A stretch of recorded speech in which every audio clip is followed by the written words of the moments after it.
Hello everyone, welcome to ITLS academy. हमारा lecture continuation है DNA polymorphism and human identification का। बहुत सारी चीज़ें हम पढ़ चुके हैं, इसमें कुछ नई चीज़ें आज पढ़ने वाले हैं। चलिए स्टार्ट करते हैं। ह्यूमन आइडेंटिफिकेशन कैसे होता है ये तो हम पढ़ चुके हैं। आज हम देखने वाले हैं जेंडर का आइडेंटिफिकेशन किस तरीके से किया जाता है। The amelogenin locus is a very useful marker of an analyzed along these short tandem repeats. Short tandem repeats के साथ में एक ये amelogenin locus है, ये बहुत यूजफुल मार्कर होता है STR के आइडेंटिफिकेशन के लिए। The amelogenin gene which is not an STR, जो amelogenin जीन है ये एक शॉर्ट टेंडम रिपीट नहीं है and is located on the X and Y chromosome, लेकिन ये X और Y क्रोमोसोम पे प्रेजेंट होता है and is required for embryonic development and tooth maturation. Embryonic development के लिए और दांतों के मैचुरेशन के लिए इस एमिलोजेनिन जीन की ज़रूरत पड़ती है। इसकी लोकेशन आप लोग याद रखिएगा, X और Y जीन पे पाया जाता है।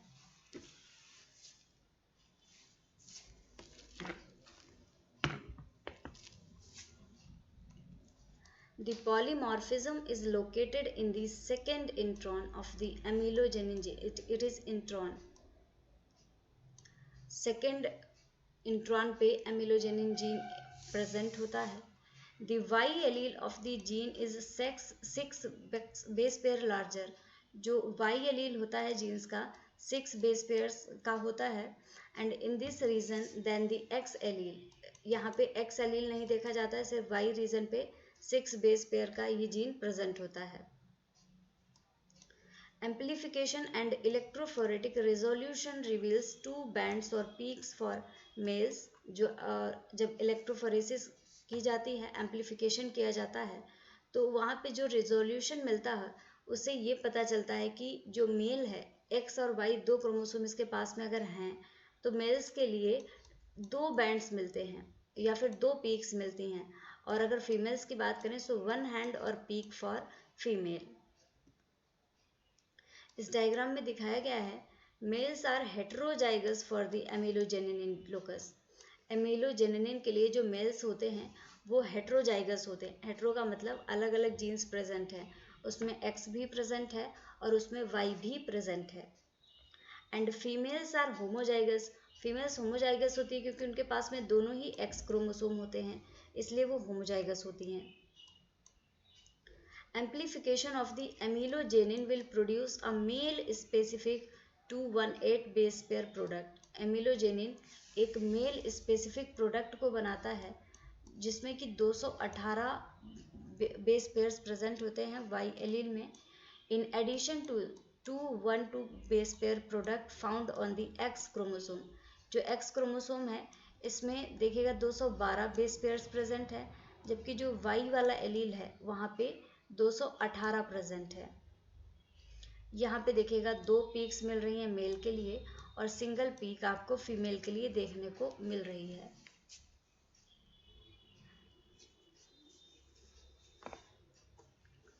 अब आता है analysis of the test result. जो भी आपने आइडेंटिफिकेशन किया है उसके टेस्ट रिजल्ट्स को एनालाइज कैसे करेंगे।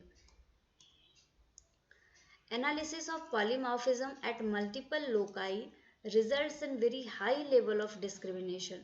Polymorphism को अगर बहुत सारे लोकस पे, मल्टीपल लोकस पे बहुत हाई लेवल तक आप इसको एनालाइज करते हैं तो हाई लेवल पे इसका डिस्क्रिमिनेशन होता है। रिजल्ट में आपको हाई लेवल डिस्क्रिमिनेशन देखने को मिलता है। Discovery of the same set of alleles from different sources or shared alleles between allegedly related individuals can be very strong evidence of identity, paternity और relatedness. जब सेम सेट ऑफ एलील्स की discovery हुई तो इनको एक source माना गया या फिर ये शेयर्ड एलील्स होते हैं रिलेटेड इंडिविजुअल्स में, और ये आइडेंटिटी के बहुत स्ट्रॉन्ग एविडेंस हो सकते हैं क्योंकि एलील्स सेम है तो इसका मतलब है कि कोई रिलेशन है, जैसे कि मदर है, फादर है, ब्रदर है, सिस्टर है, इन्हीं से सबसे क्लोज रिलेशन होता है तो इन्हीं के साथ में इन एलील्स की सबसे ज़्यादा मैचिंग देखी जाती है। Results from such studies, however, must be expressed in terms of the background probability of chance matches. इनको एक्सप्रेस करने के लिए जो बैकग्राउंड में इनकी मैचिंग की प्रोबेबिलिटी है उसके आधार पे इनको एक्सप्रेस किया जाना चाहिए। STR locus genotype is defined by the number of repeats in the allele. जो STR locus genotype है इसको नंबर ऑफ रिपीट्स के द्वारा आइडेंटिफाई किया जा सकता है। Microvariant alleles containing partial repeat units are indicated by the number of complete repeats. जो माइक्रोवेरिएंट एलील्स होते हैं इनमें पार्शियल रिपीट यूनिट्स प्रेजेंट होती हैं और इनको नंबर ऑफ कंप्लीट रिपीट्स की मदद से आइडेंटिफाई किया जाता है बाई अ डेसिमल पॉइंट। एक डेसिमल पॉइंट से भी रिपीट अफेक्टेड होती है and then the number of bases in the partial repeat, और पार्शियल रिपीट में नंबर ऑफ बेसिस कितने हैं इसका भी बहुत फर्क पड़ता है माइक्रो वेरिएंट एलील्स के आइडेंटिफिकेशन में। To determine the extent of certainty के एक्सटेंट को डिटरमाइन करने के लिए that one profile matches other. Certainty कैसे आती है कि जो बैंड्स यहाँ पे मिल रहे हैं सेम बैंड दूसरे में भी मिले, मतलब प्रोफाइल मैच हो रही हो, तो यहाँ पे ये सर्टेन हो जाता है कि हाँ यही क्लोज इंडिविजुअल है। And the occurrence of the detected genotype in the general और a defined population must be assessed. और जो अकरेंस है डिटेक्टेड जीनोटाइप की जनरल या फिर डिफाइंड पॉपुलेशन इनको भी असेस किया जाना चाहिए।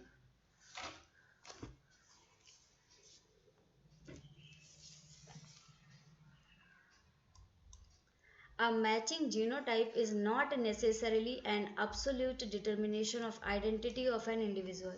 जो मैचिंग जीनोटाइप है ये कोई एब्सोल्यूट रिजल्ट नहीं है, ये ज़रूरी नहीं है कि ये आइडेंटिटी किसी भी पर्सन की आइडेंटिटी का एब्सोल्यूट डिटर्मिनेशन हो। Genetic concordance is a term used to express the situation where all locus genes और alleles from two sources are same.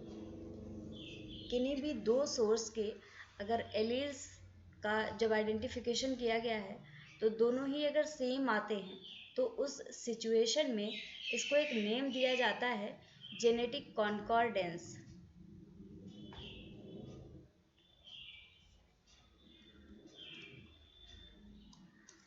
कॉन्कॉर्डेंस is interpreted as inclusion of a single individual. जो concordance है इसको single individual के inclusion की तरह पे interpret किया जाता है as the donor of both genotype, क्योंकि ये दोनों ही जीनोटाइप का डोनर होता है। कॉन्कॉर्डेंस में दोनों ही चीज़ें एकदम सेम मिल जाती हैं। Two samples are considered different. दो सैंपल्स को डिफरेंट कंसीडर किया जाता है उस केस में if at least one locus genotype differ, कि कम से कम एक लोकस का जीनोटाइप एक एलील ऐसा होना चाहिए जो कि डिफरेंट हो, उस केस में ही इसको डिफरेंट कंसीडर किया जाता है।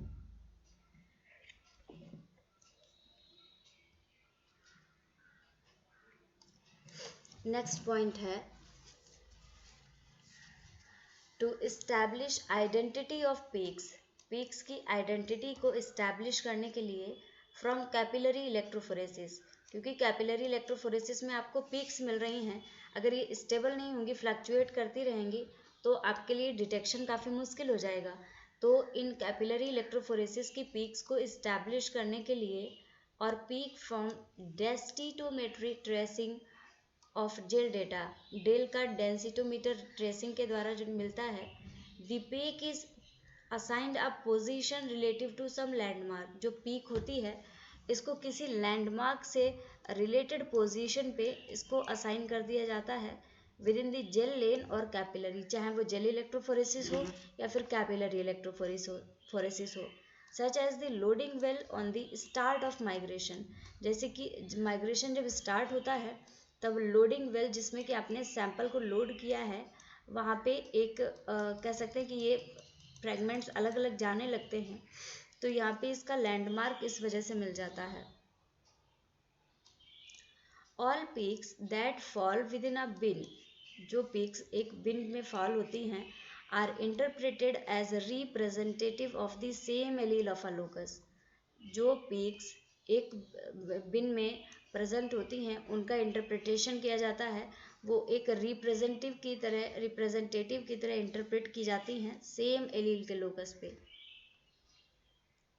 ईच बैंड और पीक इन अ जीनोटाइप, किसी भी जीनोटाइप की हर एक बैंड या फिर हर एक पीक पे is binned and identified according to its migration characteristics.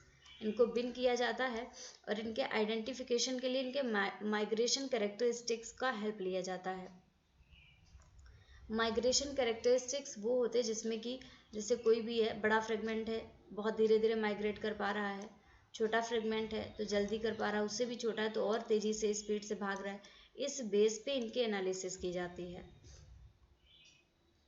The group of bands और peaks makes of the characteristic pattern और प्रोफाइल ऑफ द स्पेसिमेन। जो ग्रुप का बैंड्स होते हैं और जो पीक्स होती हैं वो कैरेक्टरिस्टिक पैटर्न बनाती हैं किसी भी स्पेसिमेन की प्रोफाइल का।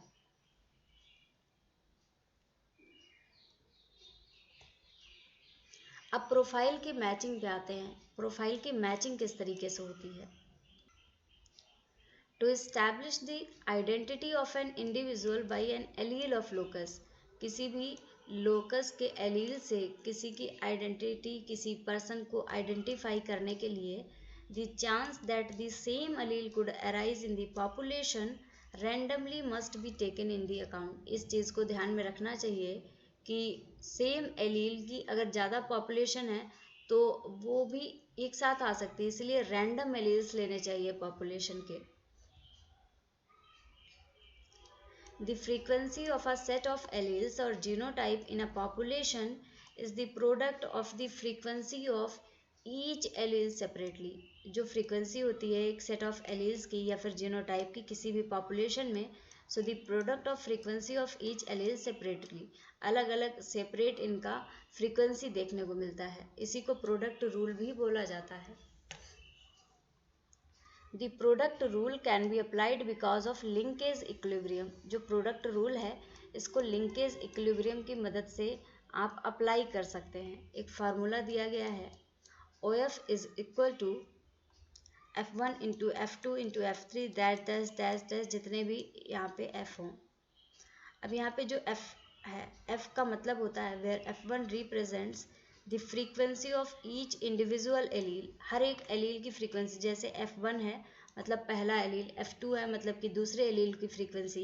जो टोटल आप फ्रीक्वेंसी निकालते हैं वो सारे ही जो एलील्स हैं उनकी फ्रीक्वेंसी को मल्टीप्लाई करके फाइनल फ्रीक्वेंसी निकालते हैं। Individual allele frequencies are determined by data collected from testing many individuals. जो इंडिविजुअल एलील की फ्रीक्वेंसीज हैं इनको डिटरमाइन करने के लिए डेटा कलेक्ट किया जाता है फ्रॉम टेस्टिंग मेनी इंडिविजुअल्स। बहुत सारे इंडिविजुअल्स की टेस्टिंग होती है in general and defined population.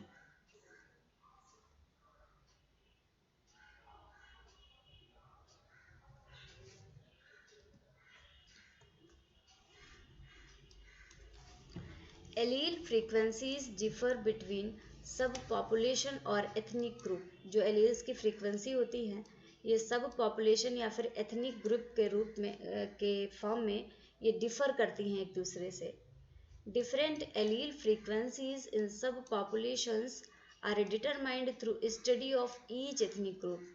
किसी भी एलील फ्रीक्वेंसी को, जो डिफरेंट एलील की फ्रीक्वेंसी है उनकी सब पॉपुलेशंस में, तो उनको एथनिक ग्रुप की स्टडी के द्वारा डिटरमाइन किया जा सकता है।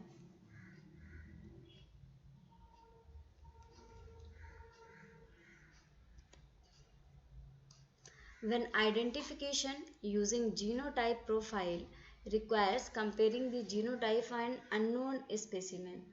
जब किसी भी जीनोटाइप को यूज़ करके आइडेंटिफिकेशन कर रहे होते हैं, किसी की प्रोफाइलिंग कर रहे होते हैं, तो वहाँ पे जीनोटाइप को कंपेयर करने की ज़रूरत पड़ती है।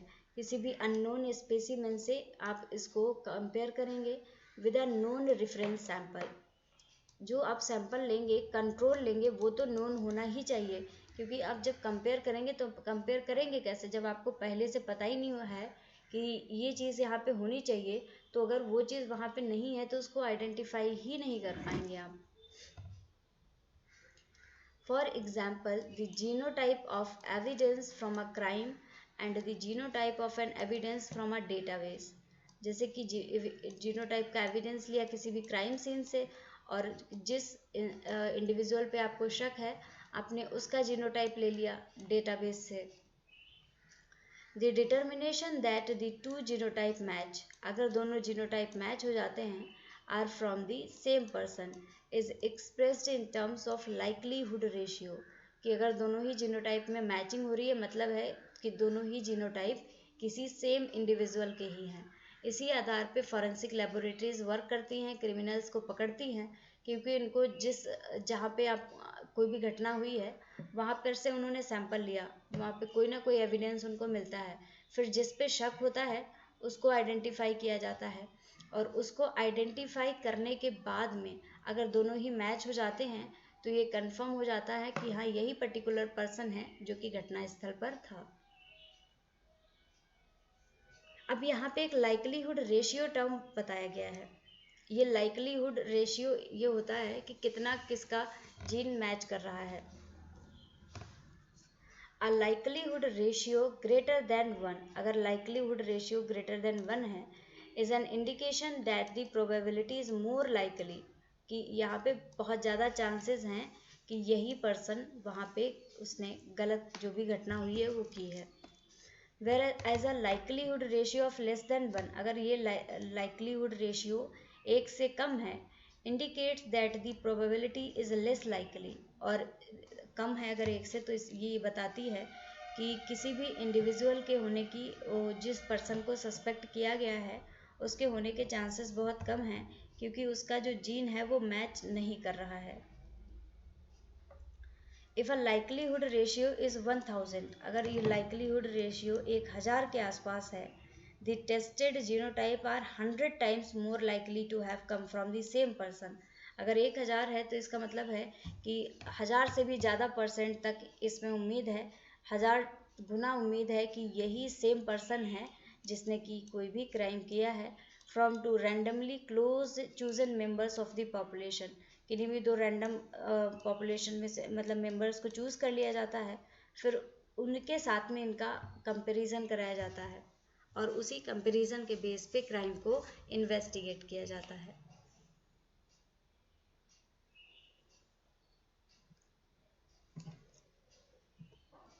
अब आता है एलेलिक फ्रीक्वेंसीज इन पैटर्निटी टेस्टिंग। पैटर्निटी टेस्टिंग में एलेलिक फ्रीक्वेंसीज क्या होती हैं?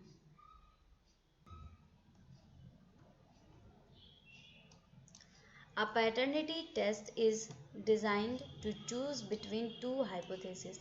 पैटर्निटी टेस्ट को जब डिफाइन किया गया इसमें दो hypothesis milli.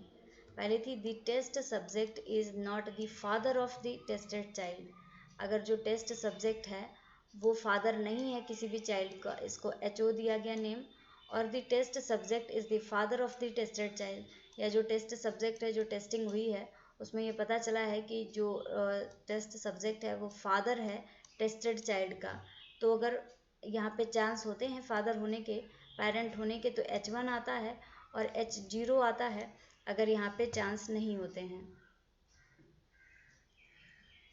Paternity is first assessed by observation of shared alleles. जो पहला असेसमेंट होता है वो शेयर्ड एलील के ऑब्जर्वेशन के बेस पे किया जाता है between the alleged father and child. A paternity index और लाइकलीहुड रेशियो ऑफ पैटर्निटी, जो पैटर्निटी इंडेक्स है या फिर पैटर्निटी के चांसेस के रेशियो आता है, is calculated for each locus, हर एक लोकस के लिए इस रेशियो को कैलकुलेट किया जाता है, in with the alleged father and child share the same allele, और ऐसे कैलकुलेशन होता है कि उसमें फिर एलीज्ड फादर जो है और जो चाइल्ड है उनके एलील्स सेम देखे जाते हैं।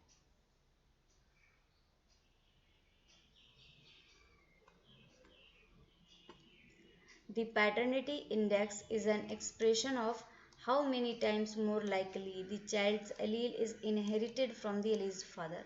पैटर्निटी टेस्ट के मतलब जो होते हैं, पैटर्निटी टेस्ट के एक्सप्रेशन से जिन चीज़ों का पता लगाया जा सकता है उनमें ये आता है, उससे ये पता लग जाता है कि जो चाइल्ड है वो कितने टाइम्स, कितने ज़्यादा चांसेस हैं उस पर्टिकुलर फादर से उसके मैच होने के, by random occurrence of the allele in the general population. General population में जो एलील्स हैं और इसके फादर के और चाइल्ड के, इनके बेस पे ही आप इसको आइडेंटिफाई कर सकते हैं, पैटर्निटी इंडेक्स को पता कर सकते हैं।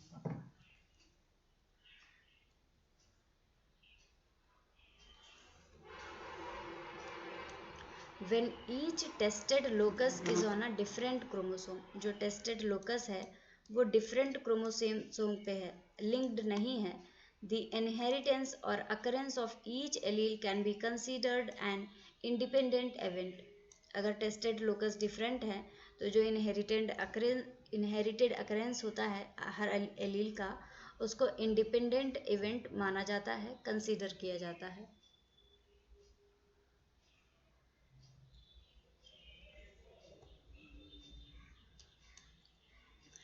If a parental allele does not match between the alleged father and the child, जो पेरेंट का एलील है ये फादर और चाइल्ड का अगर मैच नहीं कर रहा है, H1 जो है, H1 का मतलब होता है कि मैचिंग हो रही है, तो जो H1 है वो 0 है कि मैचिंग हो ही नहीं रही है।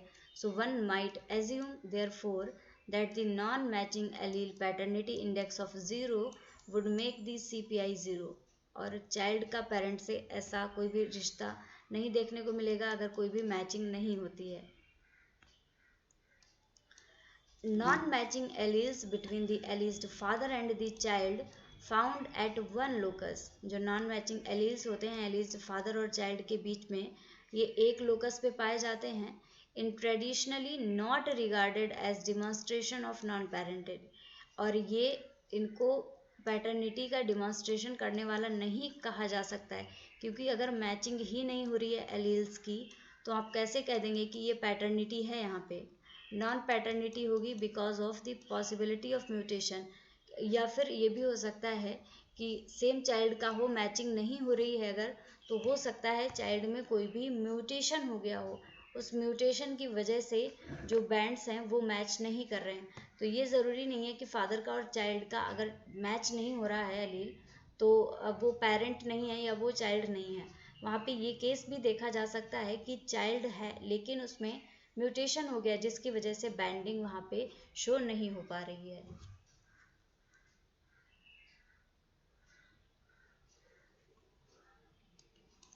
इन अ पैटर्निटी रिपोर्ट, अगर पैटर्निटी रिपोर्ट की बात करें, the combined paternity index is accompanied by the probability of paternity. अगर पैटर्निटी रिपोर्ट में देखा जाए तो जो कंबाइंड पैटर्निटी इंडेक्स होता है उसको प्रोबेबिलिटी ऑफ पैटर्निटी के बेस पे मेज़र किया जाता है, and a number calculated by the paternity index से जो नंबर कैलकुलेट होता है, एंड प्रायर ओड्स, और प्रायर जो ओड्स होते हैं जैसे पैटर्निटी इंडेक्स से जब इसका नंबर मैच हो गया है तो ये जेनेटिक एविडेंस होगा, और अगर प्रायर ओड्स हैं तो ये नॉन जेनेटिक एविडेंस होगा पैटर्निटी का। तो कुछ इस तरीके से पैटर्निटी की टेस्टिंग की जाती है चाइल्ड्स के केस में।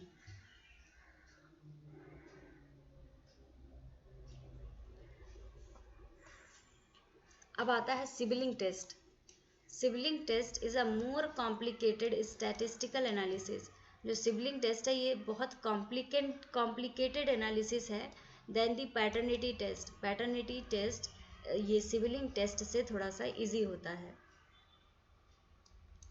अ full sibling test is a determination of the likelihood. जो फुल सिबलिंग टेस्ट होता है अगर इसका डिटर्मिनेशन हो जाता है तो यहाँ पे चांसेस होते हैं that two people tested share a common mother and father, कि अगर दो लोगों के जो बैंड्स हैं वो सेम आपको मिल रहे हैं तो इसका मतलब है उन दोनों पीपल का जो पेरेंट्स हैं वो सेम है। A half sibling test is a determination of the likelihood that two people tested share a common parent। अगर हाफ सिबलिंग का टेस्ट किया जा रहा है तो डिटर्मिनेशन अगर हाफ सिबलिंग का किया जा रहा है तो यहाँ पे देखा जाएगा कि two people shared common parent, यहाँ पर भी कॉमन पेरेंट की शेयरिंग देखी जाएगी अगर हाफ सिबलिंग टेस्ट में सेम रिजल्ट्स आ जाते हैं, मैचिंग आ जाती है। A test to determine the possibility of an aunt or uncle relationship. अगर आंट और अंकल के रिलेशनशिप की पॉसिबिलिटी की बात करें, so it is also known as avuncular testing. इसको बोला जाता है अगर आप आंट और अंकल के रिलेशनशिप की टेस्टिंग कर रहे हैं, उनके केस को डिटरमिन कर रहे हैं। Measures the probabilities that two alleged relatives are related as either an aunt or uncle of a niece or nephew. इससे पता चलता है कि जो रिलेटिव्स हैं वो रिलेटेड हैं अंकल और आंटी से, और या तो वो नीस है या नेफ्यू हैं, उनकी पॉसिबिलिटी पता चल जाती है। So thank you very much everyone for watching this session. अगर आप कोर्स को ज्वाइन करना चाहते हैं तो विज़िट करिए हमारी वेबसाइट ITLS Academy को, या फिर लिंक आपको डिस्क्रिप्शन में मिल जाएगा, वहाँ से डायरेक्ट जाकर आप कोर्स को ज्वाइन कर सकते हैं। फॉलो करिए ITLS Academy को on various social media platforms like Instagram, Facebook, Twitter, YouTube, WhatsApp and LinkedIn. Thank you for watching. Like this video, share and subscribe to our YouTube channel. If you are having any query or any doubt, then contact on our helpline number 7080833450. इसके अलावा अगर आपको syllabus में, आपके course में आपको कोई doubt है, कोई क्वेश्चन है, तो कमेंट बॉक्स में आप कमेंट करके क्वेश्चंस को भी पूछ सकते हैं। So thank you very much everyone. Thank you very much again for watching this session.